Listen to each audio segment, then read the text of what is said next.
மணியை பற்றி பேசி ஷர்மிளா ஒரு வீடியோ போட்டிருக்காங்க. அந்த வீடியோ ஃபுல்லாக பார்த்தேன். எனக்கு ஒரு விஷயம் மட்டும்தான் புரிஞ்சு. அவங்களுக்கு மணிகனியோட கதை ஒன்றுமே தெரியல.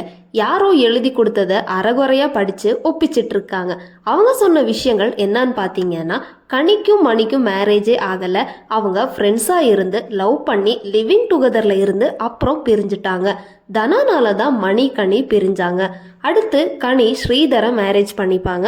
அப்புறம் மணிக்கும் தனாக்கும் செட் ஆகலைன்னு அவங்களும் பிரிஞ்சிருவாங்க. கனியும் ஸ்ரீதரும் பிரிஞ்சிருவாங்க. அதுக்கப்புறம் கனி ஒன்னா சேருவாங்க.